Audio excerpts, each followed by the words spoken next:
नमस्कार विद्यार्थी मित्रांनो। तर याच्या पूर्वीच्या भागामध्ये आपण वसाहतवादी इतिहास लेखन आणि प्राच्यवादी इतिहास लेखनाविषयी माहिती अभ्यासलेली होती। आज आपण राष्ट्रवादी इतिहास लेखनाविषयी माहिती अभ्यासणार आहोत। वसाहतवादी इतिहास लेखन वसाहतवादाचं समर्थन करत होतं। प्राच्यवादी इतिहास लेखन असे युरोपीय अभ्यासक की ज्यांना पूर्वेकडील देश आणि संस्कृती यांच्याविषयी आदर आणि कौतुक वाटत होता आणि त्याने केलेलं जे काही लेखन होतं त्याला आपण प्राच्यवादी इतिहास लेखन असं म्हणत होतो। आज आपण राष्ट्रवादी इतिहास लेखनाचा अभ्यास करणार आहोत। राष्ट्रवाद या शब्दाचा अर्थ जरी लक्षात आला तरी ही संकल्पना आपल्याला लक्षात पटकन येऊ शकते। राष्ट्रवाद म्हणजे काय? तर आपल्या देशाच्या हिताचा विचार करण्याची भावना, आपल्या देशाची अस्मिता जोपासण्याची भावना, आपल्या देशाविषयीचा सार्थ अभिमान आणि ही भावना ज्या लोकांच्या मनामध्ये असते त्यांना आपण राष्ट्रवादी असं म्हणतो। मग राष्ट्रवादी इतिहास लेखन म्हणजे सुद्धा काय असणार आहे? त्या भावनेतून ज्या लोकांनी इतिहास लेखन केलेलं आहे त्याला राष्ट्रवादी इतिहास लेखन असं आपण म्हणू शकतो। मग ही संकल्पना आपण पुस्तकाच्या रूपाने समजून घेऊया। तर 19व्या आणि 20व्या शतकामध्ये आपल्या देशात ब्रिटिश शिक्षण पद्धती सुरू झालेली होती। अनेक लोक त्या पद्धतीने शिक्षण घेत होते आणि या ब्रिटिशांच्या शिक्षण पद्धतीमधून शिकून तयार झालेले काही इतिहासकार होते, भारतीय लोक होते पण ते। आणि त्या लोकांच्या इतिहास लेखनामध्ये भारताच्या प्राचीन वैभवाचा अभिमान आपल्याला दिसून येत होता। म्हणजे त्या लोकांचं जे काही लेखन होतं तर त्या लेखनामध्ये भारताचं जे काही प्राचीन वैभव आहे त्याविषयीचा एक सार्थ अभिमान आपल्याला पाहायला मिळत होता। त्याचबरोबर भारतीयांची आत्मजाणीव जागृत करण्याकडे त्यांचा कल होता।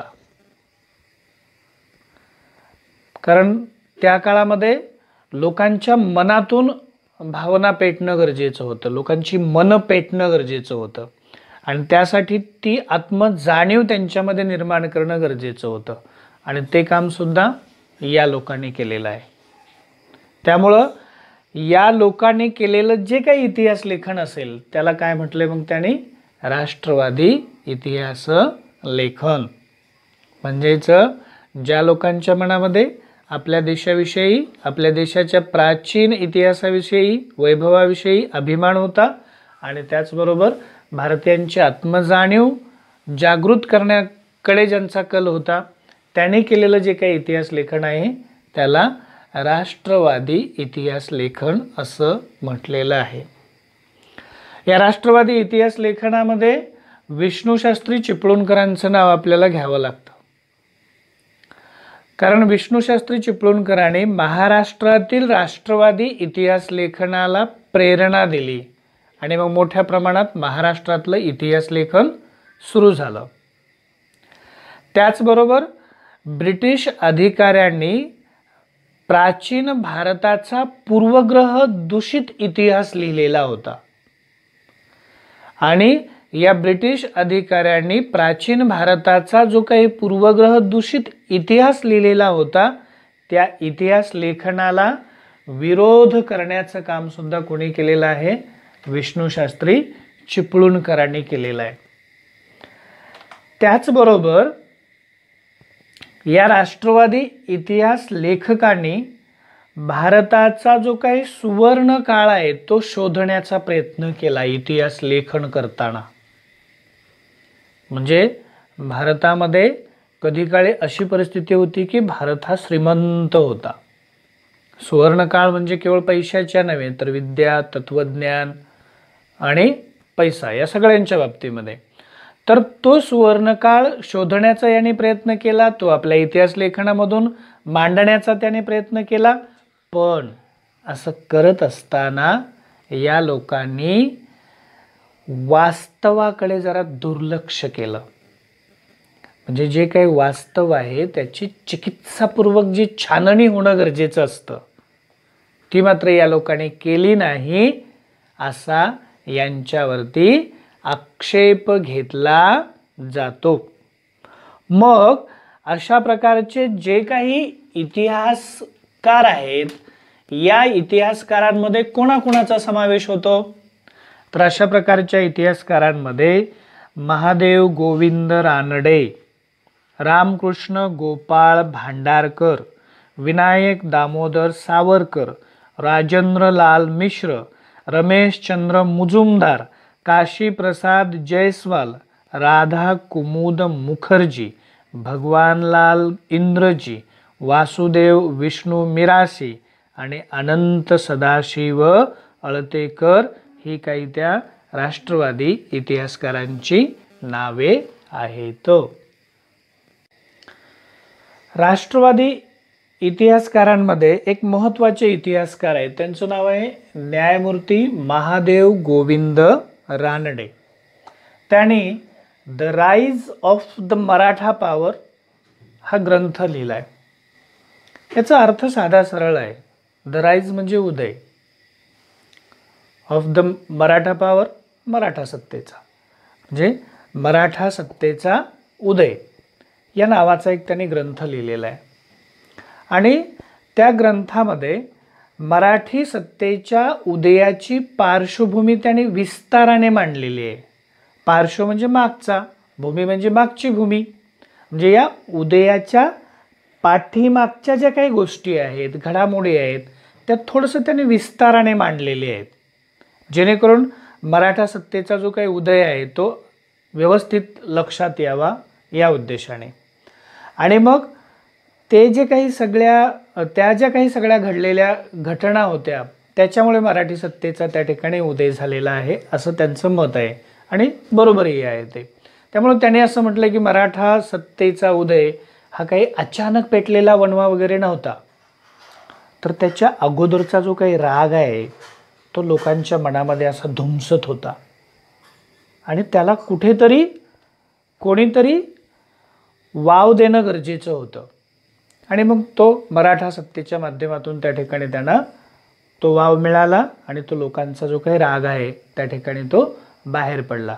त्यामुळे हा अचानक पेटलेला वणवा नव्हता, तर त्याची जी पूर्वतयारी आहे ती महाराष्ट्रामध्ये बराच काळ चालू होती आणि ती वेगवेगळ्या क्षेत्रामध्ये होती। म्हणजे सामाजिक, सांस्कृतिक आणि धार्मिक क्षेत्रामध्ये महाराष्ट्रात ही पूर्वतयारी बराच काळ चालू होती आणि त्याच्यानंतर हा मराठा सत्तेचा उदय झालेला आहे। राष्ट्रवादी इतिहासकारांमध्ये आणखी एक महत्त्वाचे इतिहासकार आहेत, त्यांचं नाव आहे वी का राजवाडे, विश्वनाथ काशीनाथ राजवाडे असं त्यांचं नाव। तर वेगवेगळ्या क्षेत्रामध्ये त्यांनी मूलभूत संशोधन केलंय, म्हणजे पायाभूत, बेसिक ज्याला आपण म्हणतो तसं, इतिहास लेखन, भाषाशास्त्र, व्युत्पत्ती, व्याकरण या अशा अनेक क्षेत्रांमध्ये मूलभूत संशोधन केलेलं आहे, त्याचा अभ्यास त्यांनी केलेला आहे। आणि त्याचबरोबर मराठी भाषेतून इतिहास लेखन करणारे ते इतिहासकार आहेत विश्वनाथ काशीनाथ राजवाडे, वी का राजवाडे असं नाव लक्षात ठेवलं तरी चालू शकतं। त्याचबरोबर आणखी एक महत्त्वाचा विषय त्याने मांडलेला आहे, आपला इतिहास आपणच लिहिला पाहिजे।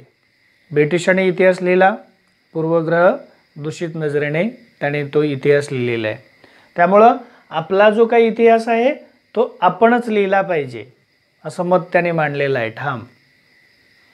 त्याचबरोबर पुढे मराठ्यांच्या इतिहासाची साधने असं शीर्षक असणारे 22 खंड त्यांनी संपादित केलेले आहेत, म्हणजे पुस्तकच म्हणूया आपण, त्याचे 22 खंड त्यांनी संपादित केलेले आहेत। आणि त्याच्या ज्या प्रस्तावना आहेत त्या अतिशय अभ्यासपूर्ण असे आहेत, म्हणजे जे काही लेखन केलेलं आहे ते संशोधन करून केलेलं आहे, अभ्यासपूर्वक केलेलं आहे हे आपल्याला म्हणावं लागेल। इतिहास म्हणजे त्यांच्या दृष्टीने काय आहे बघा, इतिहास म्हणजे भूतकालीन समाजाचे सर्वांगीण समग्र जीवन दर्शन. व्हॉल्टेअर आठवतात ना आपल्याला, त्यांचं तसंच म्हणणं होतं, मानवी जीवनाचं सर्वांगीण चित्रण त्याच्यामध्ये आलं पाहिजे, वर्णन त्याच्यामध्ये आलं पाहिजे. त्यामुळं वि का राजवाडेंचं म्हणणं सुद्धा तेच आहे. इतिहास म्हणजे भूतकालीन समाजाचे सर्वांगीण समग्र जीवन दर्शन. केवळ राजकीय घडामोडी, सत्तांतरासाठीची कारस्थाने, युद्धे यांच्या हकीकती नव्हेत. म्हणजे केवळ राजे, महान जे काही लोक आहेत किंवा जी युद्ध आहेत, ज्या काही राजकीय घडामोडी आहेत तेवढंच मांडायचं नाही इतिहासामध्ये, तर समाजाच्या सगळ्या बाजूंचं आणि संपूर्ण, सर्वांगीण म्हणजे सर्व अंगाने आणि समग्र म्हणजे संपूर्ण, त्याचं लेखन इतिहासामध्ये झालं पाहिजे. त्याचं जीवनदर्शन इतिहासामध्ये होणं गरजेचं आहे. त्याचबरोबर इतिहास लेखन करताना ते अस्सल कागदपत्रांच्या आधारे केलं पाहिजे.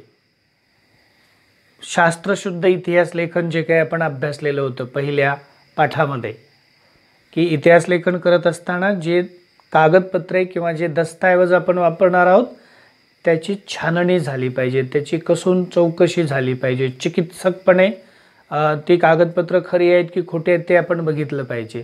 त्यामुळं तोच विचार इथे त्याने मांडलेला आहे. जे काही अस्सल कागदपत्र आहेत त्याच्या आधारेचं इतिहास लेखन करणं गरजेचं आहे.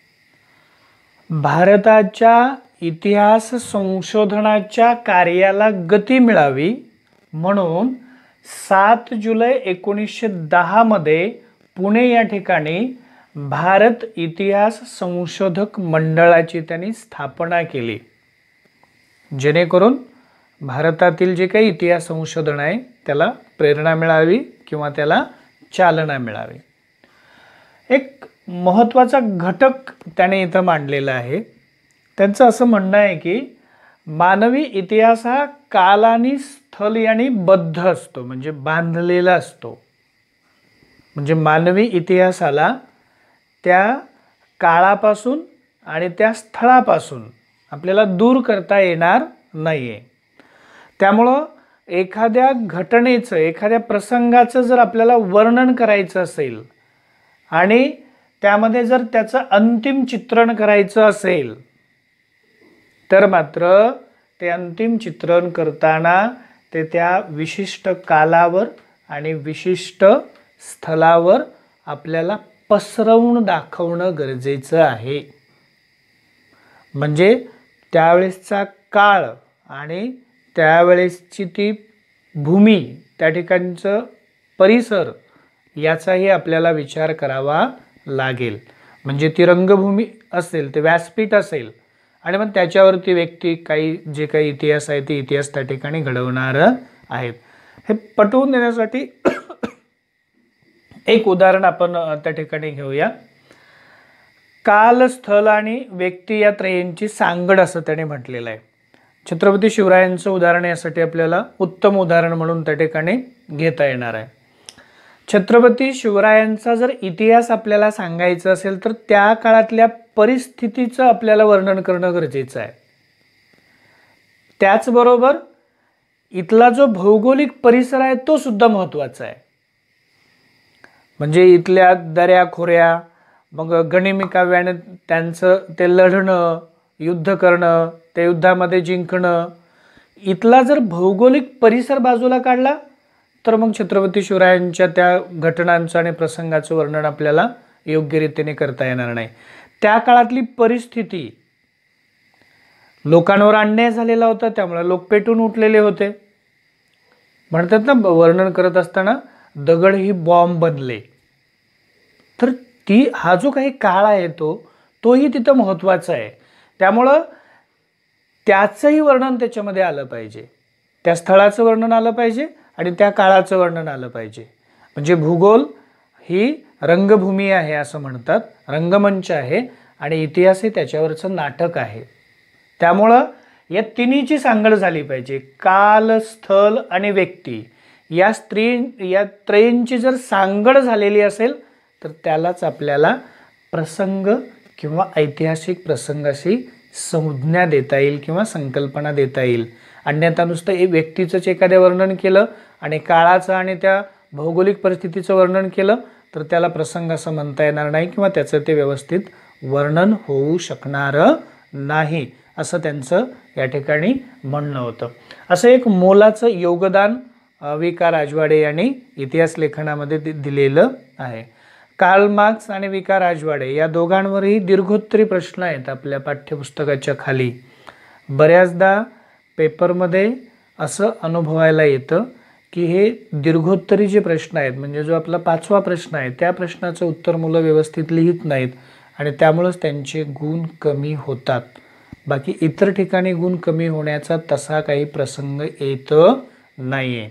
त्यामुळं अभ्यास करताना पुस्तक समोर ठेवा आणि त्याचे असे घटक पाडा. आता बघा इथे आपण जवळजवळ 8 त्यांची वाक्ये तयार केलेली आहेत. काय वेगळं घेतलेलं आहे का? पुस्तकातले 8 वाक्य आहेत, 8 वाक्य इथं घेतलेले आहेत. मॉडेल आन्सर तुमच्या विषय शिक्षकांकडून जर मिळवलात तर तुम्हाला सुद्धा त्याच्यामध्ये हेच पाहायला मिळेल. गाईडला आधार मानलं जात नाही, ते आपल्यासाठी मार्गदर्शक आहे, उत्तम मार्गदर्शक आहे, त्याच्याविषयी दुमत नाही आहे. पण पाठ्यपुस्तक हे पायाभूत आहे, पाया आहे तो. त्यामुळं त्याचा सखोल अभ्यास करत चला, त्याचा आपल्याला चांगला फायदा होणार आहे. राष्ट्रवादी इतिहास लेखनाचे काही फायदे आहेत. त्याच्यातला सगळ्यात जो मोठा फायदा आहे तो फायदा म्हणजे भारताने ब्रिटिशांविरुद्ध जो स्वातंत्र्य लढा दिलेला होता त्या स्वातंत्र्य लढ्याला प्रेरणा देण्याचं काम राष्ट्रवादी इतिहास लेखनाने केलेलं आहे. राष्ट्रवादी इतिहास लेखनाचा प्रेरणा देण्यासाठी उपयोग झालेला आहे. त्याच्यामुळं लोकांची आत्मजाणीव जागृत झाली आणि मग लोक ब्रिटिशांविरुद्ध पेटून उठले आणि आपला भारताचा स्वातंत्र्य लढा यशस्वी झाला. याच्यामध्ये सगळ्यात कोणत्या इतिहासकाराचं इतिहास लेखन फायदेशीर ठरलं असेल त्याच्यामध्ये नाव आहे the Indian war of the independence 1857, म्हणजे 1857चे स्वातंत्र्य समर. हे पुस्तक लिहिणाऱ्या विनायक दामोदर सावरकरांचं. आणि त्याने हे पुस्तक लिहिलं आणि या पुस्तकाचा सगळ्यात जास्त फायदा या स्वातंत्र्य लढ्यासाठी झालेला आहे.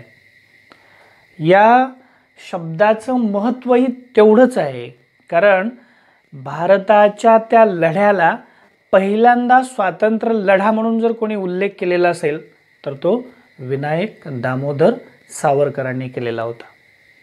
त्यामुळं the Indian war of independence 1857 किंवा 1857चे स्वातंत्र्य समर हे पुस्तक त्यासाठी तेवढंच फायदेशीर ठरलेलं आहे.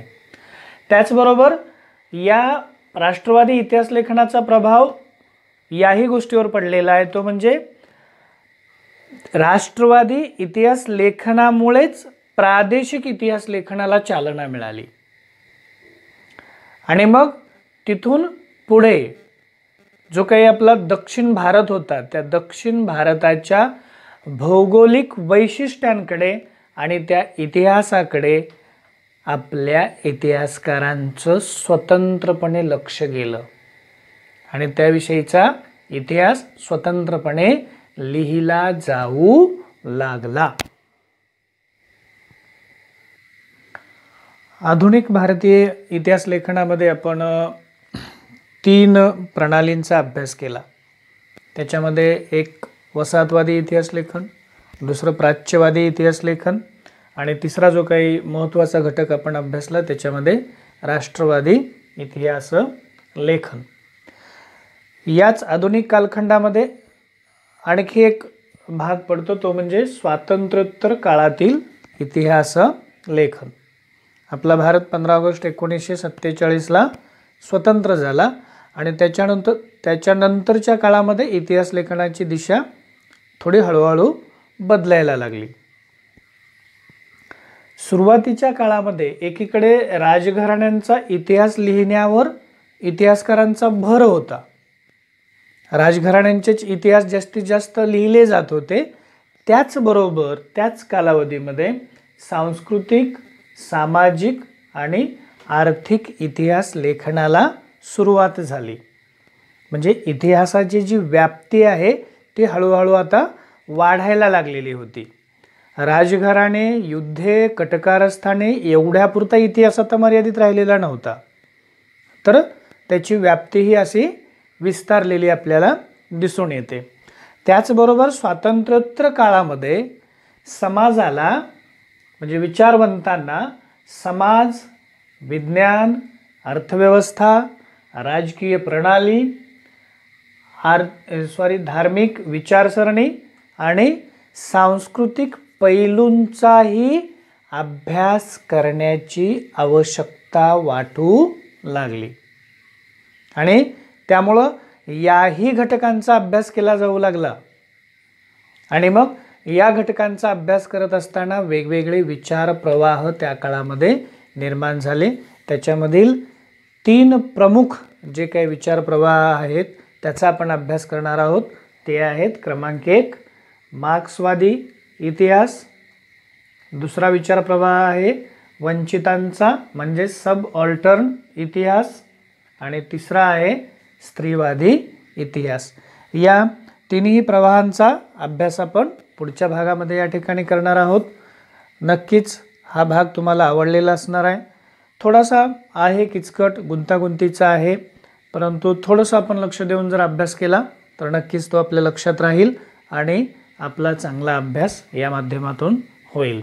नेहमीप्रमाणे व्हिडिओ बघून झाल्यानंतर पुस्तक वाचायचं, 1 ते 1.5 पेजेस भाग असेल ते वाचायचे, 5 ते 10 प्रश्न काढायचे, त्याची उत्तरं त्या ठिकाणी लिहायचीत आणि आपला जो काही अभ्यास आहे तो अधिकाधिक प्रगल्भ कसा होईल त्यासाठी प्रयत्न करायचे.